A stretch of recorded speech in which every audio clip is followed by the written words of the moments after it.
पिंपरी चिंचवड मनपा की भाजपा नगर सेविका आशा शेडगे 14 दिन जेल में रहने के बाद रिहा हुई। सबसे पहले उन्होंने पत्रकार परिषद बुलाकर भाजपा पर जमकर भड़ास निकाली। आशा शेडगे ने कहा कि भाजपा भ्रष्टाचारी स्थायी समिति अध्यक्ष जो जेल तक जा चुके हैं उनके पीछे खड़ी है। मैंने जनहित में आंदोलन किया और मुझे जेल भेजा गया, लेकिन भाजपा का कोई भी नेता, विधायक या पदाधिकारी मेरे पीछे खड़ा नहीं हुआ। ऐसी पार्टी से मेरा मोह भंग हो गया है। आने वाले पालिका चुनाव में इसका भुगतान भाजपा को भुगतना पड़ेगा।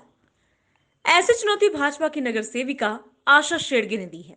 भाजपा और भाजपा विधायक मेरे पीछे खड़े नहीं रहे, ये केवल रिश्वतखोरों के पीछे खड़े रहते हैं। जनता के कामकाज करने वालों के पीछे भाजपाइयों को खड़ा रहना अच्छा नहीं लगता होगा। आने वाले वक्त में जनता इसका फैसला करेगी। नगर सेविका शेडगे ने पालिका आयुक्त राजेश पाटिल के बर्ताव को घमंड करार दिया। पालिका इतिहास में पहली बार ऐसा हुआ है कि आयुक्त ने किसी नगर सेविका को जनहित में किए गए आंदोलन के लिए जेल भेजा हो। मेरे प्रभाग में केवल खुदाई का काम शुरू था, एक ही रास्ते को बार बार खोदना, और वो भी गणेश उत्सव के समय। नागरिकों में गुस्सा था। नगर सेविका के नाते लोग मेरे पास आए और खुदाई काम बंद कराने का आग्रह किया। खड्डे से दुर्घटना की संभावना बनी थी। आयुक्त राजेश पाटिल और कार्यकारी अभियंता भालकर ने फोन नहीं उठाया। हमारी मांग थी कि खुदाई का काम करना है तो मुझे बताकर प्रभाग के लोगों को विश्वास में लेकर समझाना पड़ेगा। खुदाई का काम करो, लेकिन पहले की तरह रास्ते को दुरुस्त करके ठीक करने की जिम्मेदारी अगर आयुक्त आप लेते हो तो कोई आपत्ति नहीं, लेकिन आयुक्त ने फोन ही नहीं उठाया। बात करना जरूरी नहीं समझा। मैं अपने प्रभाग की कुछ महिलाओं को लेकर आयुक्त से मिलने आयुक्तालय गई थी, लेकिन घमंडी आयुक्त ने मिलने से इनकार कर दिया। महिलाओं को अपमान महसूस हुआ और स्याही फेंक कर अपना गुस्सा निकाला। पूरा मामला क्या है और क्या कहेंगे आप? 8 तारीख को मेरे वार्ड में मैं देखा तो पूरी जगह पे खुदाई चालू थी जोरों की। तो हमने कमिश्नर से बात की और उनसे कहा कि 10 तारीख को तो गणपति बैठ रहे, गणपति का माहौल है, लोगों को विसर्जन के लिए आना है। पूरे कासड़ी में सिर्फ 3 ही रास्ते हैं। अगर आप सब रास्ते खोदेंगे तो गणपति के टाइम अगर किसी को कुछ लगा तो आप क्या कर सकते हैं। तो हमने कमिश्नर से बात की थी 8 तारीख को। 9 तारीख को वापस फ़ोन पे बात हो गई थी। उनको कहा था कि आपको खोदाई भी करनी है तो आप ज़रूर कीजिए, लेकिन खोदाई करने के बाद रिस्टोरेशन यानी कि जैसी पहली जगह थी वैसी करने की जिम्मेदारी आप अगर लेते होगे तो आप कर सकते हैं। पहले मुझसे बात कीजिए, मुझे बता दीजिए, क्योंकि मुझे मेरे वार्ड के लोगों ने यहाँ पे नियुक्त किया है तो उनको बताना मेरी जिम्मेदारी मुझे लगती है, और इसलिए हमने उनसे बात की। लेकिन ना 9 तारीख को कमिश्नर भालकर साहब ने कुछ किया, ना हमारा फ़ोन उठाया। 9 तारीख को वापस हमने कमिश्नर जी से फ़ोन किया, उनको ही बताया, उन्होंने भी हमारा फ़ोन नहीं उठाया और बोले कि हम देखेंगे। उन्होंने वापस से मुझे 1 घंटा उनका भी राह देखी, लेकिन दोनों यानी कि भालकर साहब और कमिश्नर जी दोनों ने कुछ भी रिप्लाई नहीं दिया। इसलिए हमें हमारे वार्ड के जो लोग हमें बता रहे थे, गणपति मंडल थे, गणेश मंडल थे, वो सब मुझे बता रहे थे कि ताई अभी गणपति बैठे वापस वो खुदाई चल रही है तो आप उसको कुछ रोकने का प्रयास तो कीजिए। और मैंने कहा कि चलो मैं अकेली बात करने से तो अच्छा रहेगा कि आप लोग सब हमारे साथ चलिए।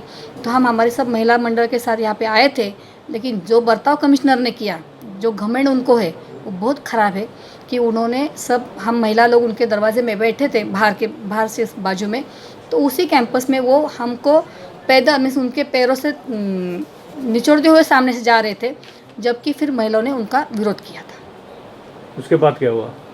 तो उसके बाद कुछ भी नहीं है। वहाँ से हम निकले तो कमिश्नर ने उनका जो अधिकार था कमिश्नर होने के नाते 353 वो कलम हम पे पुलिस फोर्स बुलाई और हमको अटक किया।